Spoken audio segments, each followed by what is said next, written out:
Right, today's lesson, exercise 3C, using null factor law to solve quadratic equations. And I told you that the number one thing I needed you to definitely take in was to be able to factorize. I showed you perfect squares and difference of perfect squares and cross method. I said that that's one of the most important skills in order to move forward. The reason why is you can't solve unless you can factorize. So if you can't solve, you'll understand what I'm saying here, but then you won't be able to do the questions later on or sketch because that's what you need. Okay, so if you haven't done it or you're struggling on it, come see me. Gave you my timetable, make time with me and come see me, yeah? 3B, really important to move forward. But today's concept's very simple.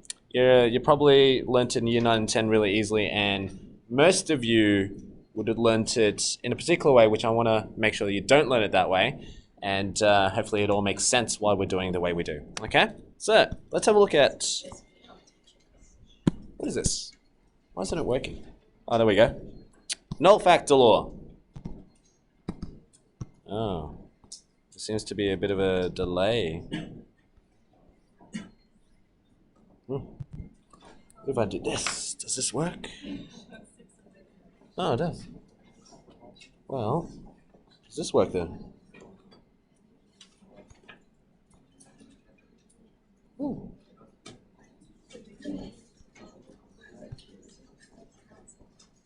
No. Alright, I guess I'll sit down. Here we go. The law simply states, null factor law, what is it? It tells you that A times B equals to 0. Okay, now I know it sounds a bit ridiculous in the sense like, well, why do I need to know A times B equals 0, right? What I want you to think about is this. They tell you that A equals 0 or B equals 0. Which if you think about it logically, it makes sense. If you times anything and the answer equals 0, well, one of them has to be 0. So, for example, back in primary school, you would have done your magic boxes and you would have said 2 multiplied to something equals to 0. And you would naturally go, oh, well, maybe if I just put a 0 in there, that equals to 0. And you're like, oh yeah, that's very logical, sir. I'm like, yes, it is. And then, therefore, if I then change that, and I said, well, what if I then asked you something times 2 equals 0, and I asked you what that is, you'd say 0. I'm like, yes. So all I've done is I switched the 2 and a question mark, but as long as it equals 0, one of it has to be 0. So even if I changed it to this now, where I changed it to a letter, so initially it was 2, but now it's not 2. Now it's A, but A is a number. You're just not used to that. But A is a number. So I can call it 3, I can call it 4. But 4 times something equals 0. So naturally, if I asked you, what is that question mark, you'd have to say, that's 0 as well. So, if that's going to be 0, now let's change this now.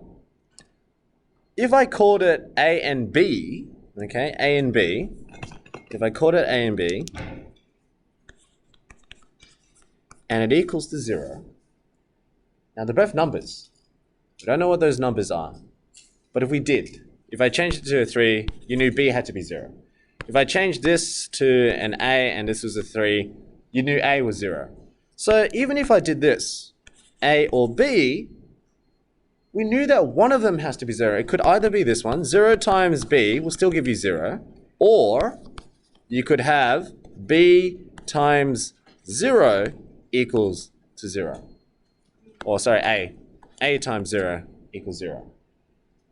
So the logic here is what they're saying is, oh, well, as long as it equals to 0 and you're multiplying them, not adding, if you're multiplying them, one of them, A or B, has to equal to 0. And you're like, okay, so you've talked about this a lot. What's all this linked to? Why did I say that you need to be able to factorize? That's so sad, this doesn't work. All right. It's because you get a normal quadratic equation. Your aim, remember, at the end of the day for methods is to be able to sketch in your head eventually and then picture what it looks like. You label the x and y axis intercepts. So the first things first is you look at that and you ask yourself, well, what does it look like in my head right now? I have no idea what it looks like. I know what it looks like, but for you, that's what I'm trying to train you to do. So the first thing you're going to do is you're going to learn how to find its x-axis intercepts first. which the only method to do is factorizing. That's why I'm saying unless you can factorize, you're not going to be able to move the next few steps. So here you're using a cross method to factorize. Why do you want to factorize? Because finding y-intercepts is always easy. How do you find the y-intercept again? You let x equal to 0. Why? Because on your axes, you know that any coordinate on your y-axis, it's always going to be 0 something. It's 0, 1, 0, 2, or whatever it is. We know that x is always 0. That's why if there is a y-axis intercept, x has to be 0. But the nice thing is, if this was 0, 0 times 6 is 0, 0 times 13 is 0, your y-intercept's already negative 15. So it's easy to know what your y-axis is. It's hard to know what your x-axis is. That's why, in order to solve for your x, we are going to factorize it. Why are we going to factorize it? Because it gives you two brackets multiplied to each other. Now, the nice thing is I can call this first bracket A. I can call the second bracket B. So what I actually have right now is I've got A multiplied to B, okay? And if you want to find your x-axis intercept, what do you have to do? Evertuga. If you want to find your x-axis intercepts, what do you normally do? Elliot. Like y0, which is why this now looks nicely like this. Hey, doesn't that look familiar? Everything that I've been talking about, null factor law, simple concept, you would have learned in primary school. How we're applying it now is we're saying that if you want to find your x-axis intercepts, y has to equal to 0. And the nice thing is when you factorize it, you get a times b, or two brackets multiplied to each other. A number times a number has to equal to 0. So why do you need to know that? Is because then you can now say this. If a equals 0, what are you really saying is equal to 0? You're saying 6x plus 5 has to equal to 0. And suddenly you're back to year 7 mathematics, linear algebra, inverse operations, trying to find out what x could be to make that 0. And then logically, you minus 5 on both sides. You say, all right, I'm going to minus 5, minus 5. 5 minus 5 is 0. And then you get 6x equals to negative 5. Therefore, x must equal to negative 5 on 6. And what you're really doing there is you're actually solving for the x-axis intercept. So what I just figured out is that at negative 5 on 6, I've got one x-axis intercept. Whereas the other one, if b was equal to 0, so this is if a equals 0, or I can have b equals 0, that would mean x minus 3 now equals to 0. What should x be? It would have to be 3. And voila, you got a positive graph because this is a positive 6. And suddenly, actually we don't know what the turning point is, but I'm just drawing it kind of like that. But we've got a rough idea. We're going to teach you in the next few exercises to find the turning point.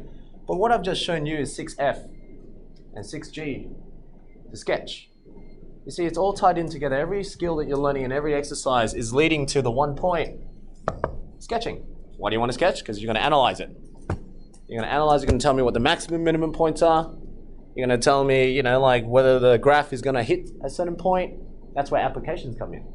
But without being able to do the first step, see what I'm saying, 3b, if you can't factorize, you can't do either of these. Even though you understand the very simple concept, what solving is. So you might understand what I'm talking about today, but if you can't do 3b, you can't move on to these. If you can't get onto these, you want to understand all these. Okay? So make sure to do 3b for me so it all makes sense. Okay? Because they're also the building block in order for you to solve them. Alright? So that's the concept. So what's today's session? Really, we're just focusing on this section here. A times B equals 0. Now remember, it doesn't have to be A times B. It could be A times B times C times D times E, and one of them has to be 0. So that's why you could apply this logic all the way to cubics, quartics, quintics, any polynomials. And that's why you need to know quadratics first before you could do other functions. Okay? So what I'm trying to say, I'm just going to clean all that up, is it doesn't have to be two numbers. Logically, I can give you 3 times 2 times something equals 0. Naturally, you knew that was 0. Even if I didn't give you that 2 and I said that, you knew one of them. One of those boxes have to be 0. Otherwise, it wouldn't give you 0. Logically. Okay, so the logic applies not just to two numbers, but 3, 4. But the main thing is, as long as you have multiplication. Multiplication makes it possible, because that's what we know. Okay, so today's session, it's easy because in the first few exercises or questions they've factorized it for you already. Later on it gets a bit harder just because you need to factorize it first. One of the things I said before is the way you learnt it. I wanted to make sure that you didn't learn it that way. This is a typical one when you were doing in year 9 and 10. I find my students doing this and I get them on the test. Is you do laborious questions, you do tedious questions, you do hundreds of these questions where it goes like this. X minus 3, x plus 1, x minus 2, x plus 2. And then, I don't know, let's say, and that's all equal to 0, by the way. And then it goes C, I don't know, let's go x minus 4, and then x plus 5, right? What you would have picked up in year 9 and 10 is most students would answer the questions and say, oh, this is really easy. X equals to negative 1, x equals to 3. What they did is they look at this and they say, if it's minus 3, the answer is positive 3. If this is plus 1, the answer is minus 1. If the answer is plus 2, then it's negative 2. If this is negative 2, this is positive 2. And yes, well, it is correct, and that is the pattern, and you do hundreds of it, and you're like, yeah, I got this. I checked the back, everything's all correct. Got this understanding. The reason why I don't like you doing that is because you're taking away the understanding as to why do you just suddenly say it's plus 3 minus 1, positive 2, and you're just following a pattern. The pattern's nice, but it doesn't work if I gave you something like, I don't know, let's say x, 2x, actually I'll change it around, 1 minus x and 3 minus 2x. That's how I know if you understand it. Because I do that and the students who get it wrong tells me that you've just been doing it methodically. You don't actually know what you're really doing, okay? The reason why you get it wrong is because I'll get students who go, oh, is it now a positive 1 or is it a negative 1? Because I don't know. They're like, I normally just follow this, and it's normally x minus 3, and the answer is clearly plus 3. I change it to 1 minus x, and they're like, I have no idea. But if you understand the concept and what I was telling you, that if you have two numbers times each other, and they're equal to 0, one of it has to be 0. If you understood that, then all you have to ask yourself is 1 minus x, what would x have to be to make that equal to 0? So what would x have to be? Is it a positive 1 or a negative 1? Positive 1, because 1 minus 1 gives you the 0 that you were looking for. So I'll just write it out clearly for you to see. I'm just saying, if you have two brackets, which is two numbers, so we're saying this. We're saying, whoops, 1 minus x multiplied to 3 minus 2x. Remember, these are numbers. Two brackets. I'm going to call this A. This is A. This is B. So if this is A and B, 1 minus x, I'm just saying if it was equal to 0, let's say this was equal to 0, then 1 minus x has to equal to 0. And you can see that what would x have to be? You see, 1 minus something equals 0. You can go back to primary school on that one. Put a magic box there, 1 minus something equals 0, and you know. Or you can use algebra, and you just say, all right, well, what if I just add x on both sides? You don't always have to add the number. You can add x if you want. Negative x plus x cancels out. 1 equals 0 plus x. X equals 1. Okay, so what I don't want you to do is follow that step in your textbooks where it's x plus something, and you just change the numbers. Don't do that. Okay, try to understand what you're really doing. And the concept is, it has to equal to 0. Why does it have to equal to 0? Because you're trying to find the x-axis intercept. Let y equal to 0. Why is a equal to 0? Because two numbers times each other that give you 0, one of it has to be 0. That's the logic. Okay?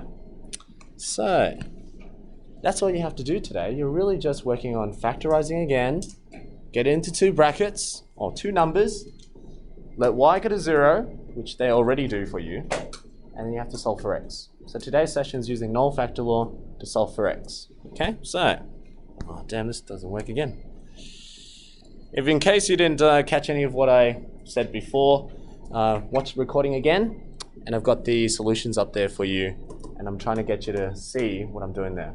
Okay, I'm trying to show you that I'm not inversing the negative 3, I'm showing you the method that I'm doing here. Okay, so x minus 3 equals 0, it makes sense that x equals 3, and over here, minus 5 and divided 6 gives you negative 5 and 6. Okay? All right. On your calculator, that's how you do on your calculator. You got your menu solve. Okay, menu algebra 3 solve. Actually, can I get a show of hands who know how to get to the solve? Just type solve. You can type solve as well. All right, I'll show you. I'll show you quickly how to do this on a calc. If you have a calculator, get it out. I do want you to practice your calculator as well. One of the mistakes I did in my first year is that I didn't teach my year 11s how to use a calc. I taught them a lot of algebraic techniques, understanding, so they were guns at that. But as soon as they got to exam 2, they all flunked it. Just because not that they didn't understand, it's just because they couldn't do it in time. So I'm going to make sure you guys know how to do it too. Okay? So get your calculators out. I'm just going to show you some simple functions that you're going to use often. Here we go. Let's make that wider. Make this larger. All right, there we go. Menu, add a calculator. Okay, or if you were at the home screen, click on this button down here, add a calculator. Now, you can type solve. Yes, you can do that. Or menu algebra, because that's what we're dealing with. Algebra is 3. So 3 and then 1. So menu 3, 1 will give you solve. Okay, so you can get quick at it. Just menu 3, 1 and you get your solve button there. Type in your equation. So what am I trying to solve for? Let's look at our question. We had 6x squared minus 13x. So 6 times x squared minus 13 times x. Notice I put times in between the x's. The 6 and so 13, and I typed in times x. Why? Because get in the habit of putting the times, because when you start using 2 pronumerals like AB, so if you wrote 13AB, the calculator only sees it as AB. They don't see it as A times B. And that's where it goes wrong. Okay, so for example, if I told you to solve for AB equals 0, and this was AA, okay, the calculator will not see it as A times B and take out A as a factor. Okay, it will see it as A and AB, and it won't be able to solve it, right? So that's why make sure to put the times in so that they know. So if you were to do in 2 letters, you got to do it like that. 13 times A times B. So the calculator knows. So you're smarter than the calculator. Make sure you let them know, okay? Why can't I press delete? All right, times X, what was the other one? Minus 15, and there's a square. Is that right? Minus 13x minus 15 equals 0. So that tells you what you're trying to solve. Remember, this is just your equation. That's your quadratic equation. You let y equal to 0 because you're trying to find the x-intercepts. So because you're trying to find the x-intercepts or the x values, you've got to tell the calculator what you're solving because they don't know what you're doing. You've got to put in the comma. So comma x. Press enter and you get your answers. Okay? Simple and straightforward. That's what we'll do. So I want you to do it by hand, check on the calculator, get proficient with the 2 skills. All right, do it by hand, check on the calculator. All right, let's go back to the slide. So these are the questions. If you don't have to copy those questions. If you took that one of those A5 sheets, they've got the questions set for you what to do. But today is 3C. So notice the first questions. As I said, they already factorized it for you. Factorizing each, you've got A times B equals 0, A times B equals 0, A times B equals 0. It's laborious. And I don't want you to learn it methodically like a machine. I want you to really understand what you're doing. So if you've got it, move on. Okay, move on to the next one, and then check your answers. So here, says use the calculator to solve, use the calculator to solve. Practice. Okay, you can do it by hand too, try to factorize if you want. But as you can see, as you start moving down the questions, you can't do these if you can't do 3B. Okay, cross method, try to factorize each and every one of these. But I don't want you to just use a calculator. I want you to check with calculator, you've got to be able to do it manually. Factorize from 3B. Right, so if you're having troubles with that, come and see me as well. So I can help you. All right? Get them early. Other than that concludes today's simple session. Yeah. I'm just gonna quickly stop the video and upload that.